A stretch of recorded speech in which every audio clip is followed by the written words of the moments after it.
All right. Hello, everyone. Welcome to your weekly market check-in here with myself, Greta Wall. I'm your host, and I'm joined today by Derrick Oldensmith, the head trader at T3 Trading Group and the leader of T3 Live's Pro Desk virtual trading floor. And before we get into any market-related discussions here today, here's a look at Derrick's positions as of our recording here today on October 20th, 2025. Again, he is the head trader at T3 Trading Group. So just quick disclosure purposes here for that. Derrick, happy Monday. How is the beginning of your week going so far? Not too bad, not too bad. Market's up pretty big, working its way towards all-time highs. But even though I've got a lot of shorts on, I feel like I've been performing pretty decently last week, and I'm down a little bit today just with the amount that we're up because of my shorts. But I'm not mad about it. I'm not upset. Hmm. All right. Last time you and I had talked, you were still, a week ago, pretty short this market. That had worked out really well for you the Friday before, of course, when we saw that down day. And then I wished you at the end some more volatility for the week. And I think you got a little more volatility for the week last week. Definitely one of the more volatile weeks that we've seen in this never-ending grind higher. Of course, like you mentioned, near all-time highs here today. So we're still in that never-ending grind higher. But in the interim, how did you navigate last week's action, and how did that work out for you in your portfolio? Sure. So last week was a really interesting week, because you're right. We got a ton of movement day to day to day, but by the close every day, we didn't really end up going anywhere. Almost every day, Monday, Tuesday, Wednesday, Thursday, sorry, Tuesday through Friday, we ended up closing within Monday's range, right? So let's take a half step back. And I can throw up my charts real quick. Actually, if you want to see them, it might be a little bit helpful. Yeah, definitely.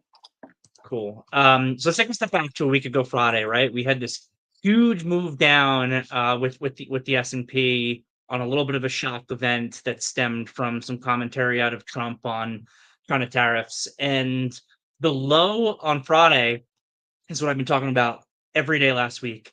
The low on Friday got us like right to the cusp of some major systematic sell points where if we could ever really get below Friday's low, I'm expecting that it would trigger a whole massive additional wave of selling. But we were never able to get there. So Monday comes around, and by Sunday night, Trump had already tacoed out of what he said on Friday and was backing off on the tariffs. And we had a percentage plus gap up. We were up really big, but it gave us an inside day. Technically speaking, I actually really like this inside day because it gives us some perspective after such a really big move on what kind of the important levels are. So inside days are important. It's a tightening pattern. And basically, what I was saying all week is if we can really break and hold above the inside day high, it indicates that we're probably going to be moving higher, going after 670 and going after all-time highs. If we can break and hold below the low of the inside day from a week ago Monday, then we're probably going to work our way to test Friday's low. And if you test Friday's low, there's just a whole bunch of forced selling that I'm expecting to come in between Friday's low and SPX 6500. So Tuesday comes around, we had some headlines from China. We gapped down, but we couldn't hold below it. We closed right back within the range. Wednesday comes around, we gap above it. We trade a little bit higher in the beginning of the day, but then we come back down. We close pretty much once again right within Monday's range. Thursday comes around, we gap higher again. We sell down pretty big. We close near the low end of Monday's range, but with still within Monday's range. And then Friday was particularly spectacular in the pre-market. I started my trading day at like 4:10 a.m. Eastern time on Friday. The VIX gapped up to $28, $29. The market pre-market was well below Friday's low, but we started to grind higher pre-market. Trump tweeted some comments that further eased tensions related to China that the market liked. By the time the market actually opened, we had such a massive move on Friday pre-market. Let me pull it up on the small time frame chart.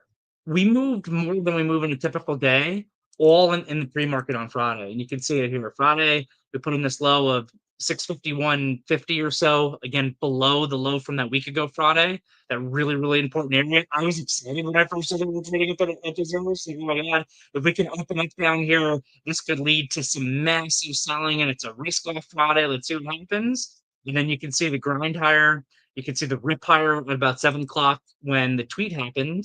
And after Trump's tweet, we were already back within Thursday's range. By the time we opened, we were basically back within that Monday range, and we closed at the high of that Monday range. We actually closed decently positive on Friday. It was just a massive, massive day. Now, the most notable thing about last week is actually what the VIX did compared to the S&P. So we had a massive move in the volatility space Thursday into Friday. Almost can't even see it on my charts here. But Thursday, so 20 has been important for the VIX, but the level that I have been discussing has been 25.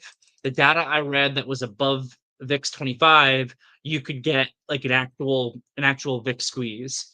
Most likely, a VIX squeeze, this is what usually happens, would correspond with a pretty major market sell down.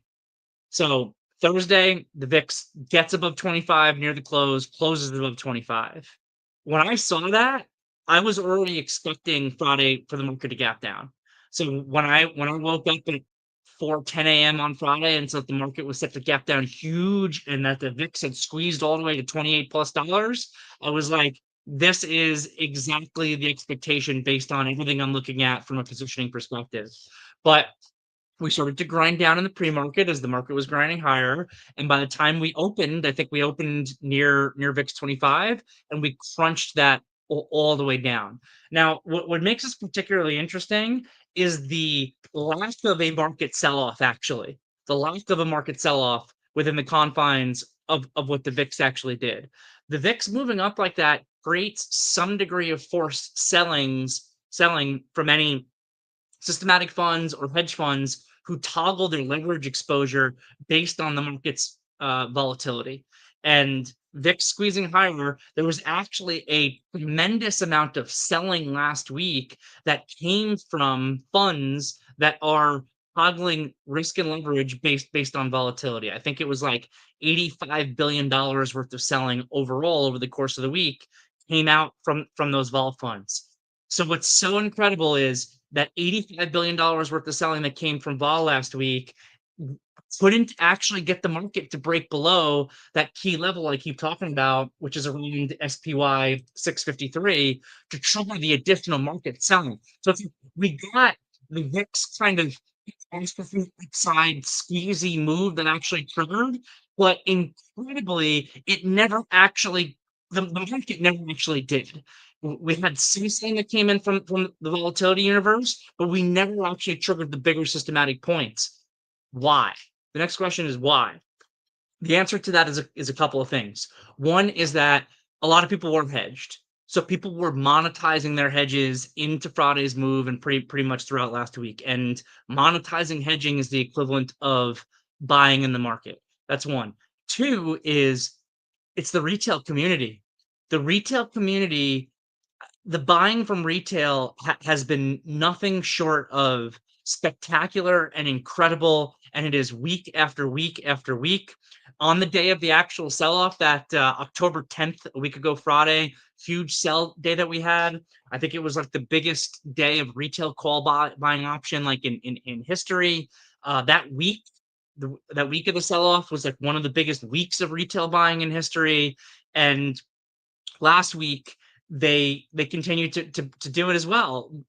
The average market participant that's out there has just gotten so used to buying even the smallest dips while also selling VIX spikes. I think a lot of people, even though it was a little while ago now, it wasn't too long ago, a lot of people really look back on August 2024, which this, by the way, on Friday had the capacity to be very similar to August 2024 if we didn't get safe pre-market. look towards that and remember that the VIX spiked up until 65, and everyone's seen all the same statistics that when you get a VIX spike up to a price like that, it is like the ultimate buying opportunity. And people learn that lesson. And this was no spike to VIX 25, but it was enough for people to say, all right, I'm going to monetize my hedges. I'm going to short the VIX. I'm going to buy the dip in the market. And a massive amount of retail flow came in, combined with positive gamma, especially positive short-term gamma in the market that creates a cushioning hedge and a monetization of those hedges, and we were able to be saved. Now, you fast forward to today, given how we closed on Friday and given where the VIX closed on Friday, the market continuing up today is exactly what makes sense. And honestly, there's a decent probability that we actually now are able to really continue higher. And I say this from a technical perspective. If we can start to get above the high of October 10th, you're at all-time highs again. The market looks fantastic. But basically, when the VIX comes back down like it now has, VIX is trading at 1880 as we're having this conversation. It was just at 28 plus. When the VIX comes down the way that it has, it actually forces the opposite. It forces a re-leveraging into the market. So you've just got a ton of forced buying that's coming in here today, that's squeezing us up, and it's just a question of whether or not we are actually able to just immediately get back to all-time highs. But a lot of like historical statistics on a VIX move combined with the market not going down like we just had typically indicate that we are going to go higher. I'm honestly still a little bit nervous in the long trade because I just don't think that we unwound enough long exposure last week. And then the final thing that I would point to is I am expecting that the retail bid is going to begin to drop off now. We've just had 7 weeks in a row of a massive retail bid. A statistic that I read that came from Morgan Stanley has told me that on average, you get like these waves of retail buying that last on average 6 weeks. Last week was week 7. So, how averages work obviously can continue. But what I'm really watching, and I'll turn it over to you in a second, Gordon. Just there's so much to unpack here. What I'm really watching right now in terms of a better understanding of the retail bid, and it's where my focus for the short side of the market switched to last week, is on the meme sector, if we want to just broadly call it that, which is comprised of quantum, it's comprised of rare earths, it's comprised of some degree uranium stocks, it's comprised of crypto mining companies and crypto treasury companies. So this is probably the reason why the market recovered as well as it did on Friday and closed nicely positive, and the market's nicely positive again today. And I'm doing really well given the market movement, is because I've switched my focus to shorting RGTI and shorting QBTS and shorting UUUU and UAMY was a great short of mine that I put on as a new trade just today. I'm short this OKLO now. So I really kind of switched my focus to, all right, I think that the parabolic move in these meme stocks and these quantum stocks and all that is actually at its end. Retail is throwing their money now into buying the market-wide dip. So they're buying a little bit less of the actual meme stocks, and we're in that week 7 or so, and these stocks are just at this point, if I'm going to really say it, this UUUU, which is a position that I'm sure, as an example, this thing made $78 million in revenue in 2024 and was trading at a $6 billion plus market cap last week. It's nonsensical, but a market can remain irrational for longer than I can remain solvent. So you have to turn to the technicals. But it's been completely parabolic. And I think that these companies, a lot of them over time are going to work their way to zero. We seem like we're back in a, hard to say the exact timing, but late 2020, early 2021 period again with these stocks. They just got completely silly. I think that the retail bid is going to slow down and that these names are done. So turning to the short side on that has worked phenomenally well. And rant over. I'll turn it over to you, Greta. Thank you. I was gonna say the action is very COVID pandemic-esque for sure when it comes to the retail traders and the buy the dip. I mean, every time there's even like a tiny bit of red anywhere, it's like buy the dip, buy the dip, buy the dip. You're seeing that again. So let's compare that to 2020, 2021. Retail traders obviously got very active in the market during the pandemic, and the buy the dip was happening, and we were seeing the short squeezes, the GameStops, the AMCs, the craze, the Dogecoin, all of that stuff happening in 2020, 2021. Then kind of like real world market came back in like 22, 23, 24, kind of things kind of, and then a lot of those people got burned and hurt when it came to real normal market action returning, and now we're kind of seeing that craze again happening, like you mentioned. Is the market dynamic going to change, for the long term, and more old school traders like yourself have to change? Or do you think these retail traders get burned again eventually when things kind of go back to the norm on Wall Street? They get burned eventually. The timing of it is just what's so difficult, to be honest. Hmm. Because like I said, a market can remain irrational for longer than you can remain solvent. But Right. while in the short term, the market or any individual stock is a voting machine, in the long term, it's a weighing machine. And at a certain point, if you can't have your company justify its valuation, then it's not going to be able to stay at the price. Again, in the short run, it could stay at the price. It can go to higher prices. It can go to prices higher than those higher prices. That is how retail mania works. It's how stocks become parabolic. It's what actually creates, in my opinion, trading opportunity and what makes this business so great. But in the long run, that stuff is going to weigh itself out. Again, it's just the timing that's so difficult, and that's why we look at data. That's why we look at statistics. That's why we want to understand. Well, what happened last week? How was the VIX able to spike the way that it was, but the market actually didn't? And then you come to the conclusions of who was on the bid in the S&P that was able to hold the market up. And then you see the same things when you're looking at like call option going off in meme stocks compared to their peaks in late 2020, early 2021, and we got right back to those similar peaks. Doesn't mean that we can't this time have an even higher peak and have even longer squeezes. It's something that's very possible. I would argue in some ways we actually have. In some ways, these squeezes are even bigger than what we saw in late 2020, early 2021. There's not really a poster boy of it in the same way that there was for GameStop last time around, but it's so broad based in so many different names. And I would argue that that's actually what, at a certain point, makes it most unsustainable is when these retail people that are trying to like squeeze and buy every stock, and eventually they go, oh, I missed this one. So what's the next one? And then they all begin to look for the next one. It just becomes too spread out and it can't actually last. But I'm seeing some scary stuff on like coming out of like the Wall Street Bets community, and that's why I just think that hopefully some of them are listening today, and hopefully some of them are going to be able to get educated because I see comments ongoing right now in the last couple of weeks that people are making them in that Wall Street Bets community that are the exact same comments that I was seeing them make in the beginning of 2021, and it did not end well.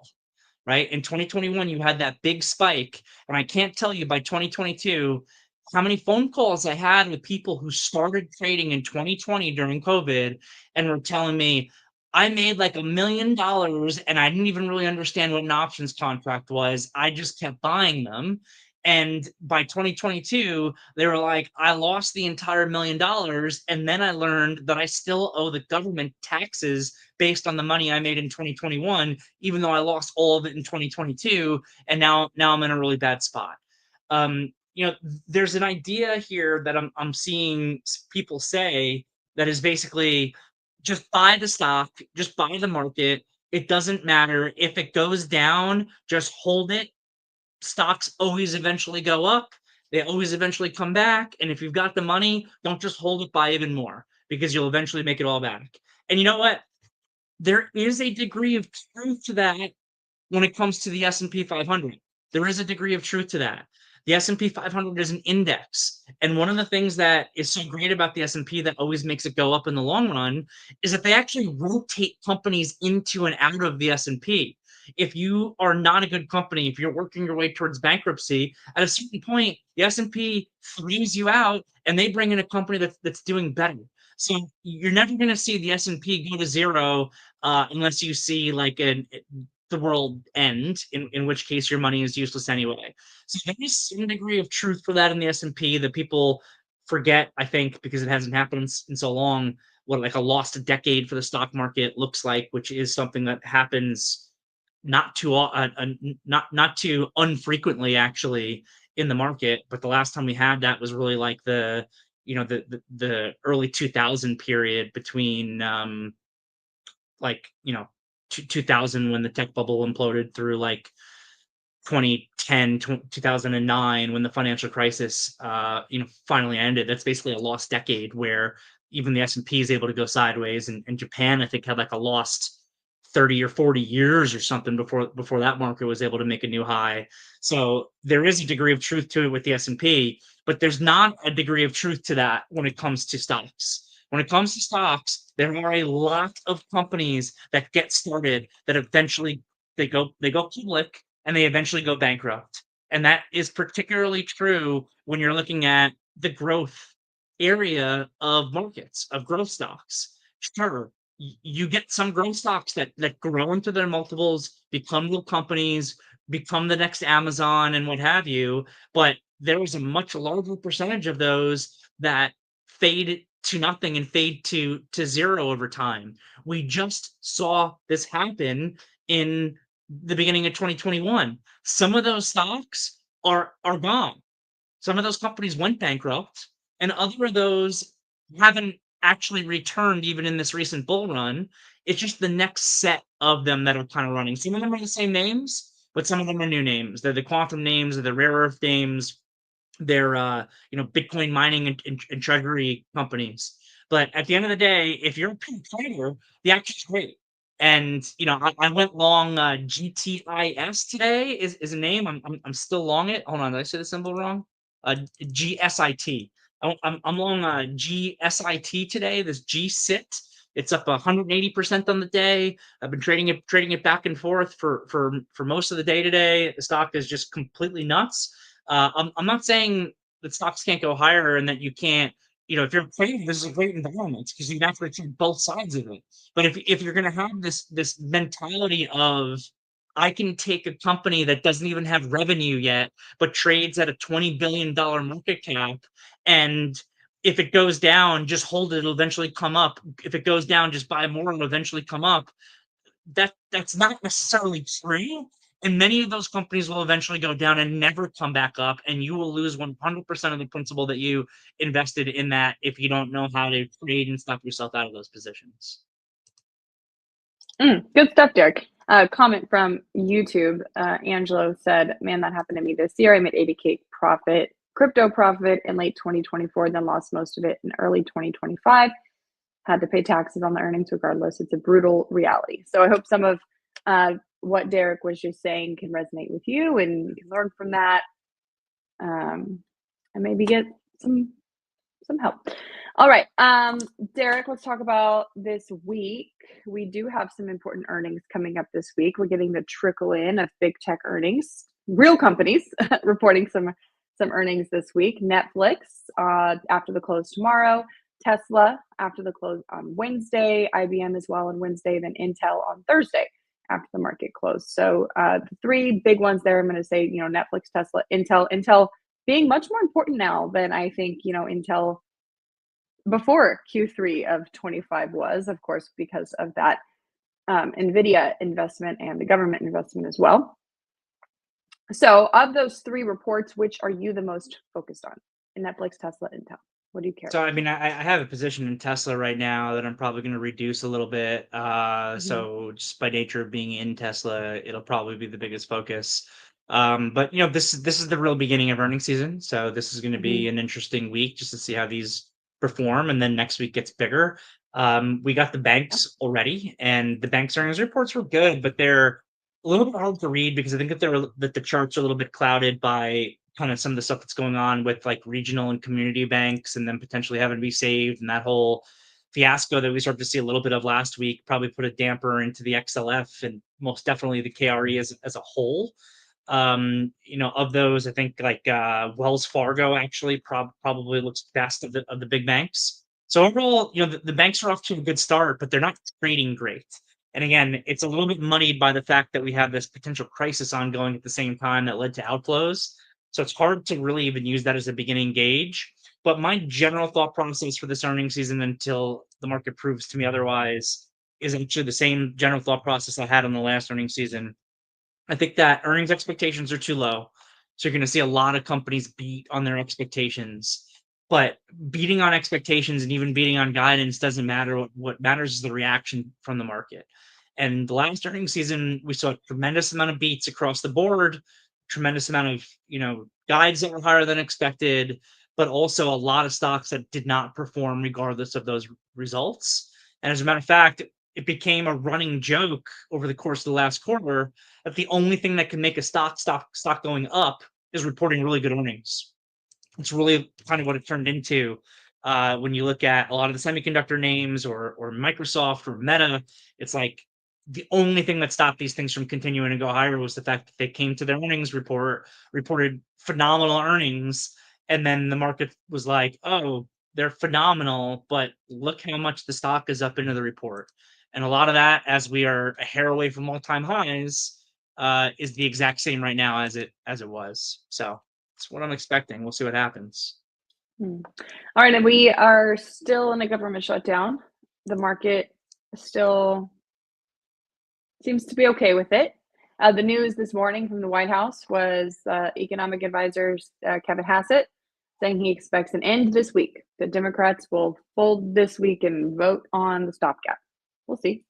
But he said if they don't, the White House will be taking stronger measures to get them to do that. We don't know what those are.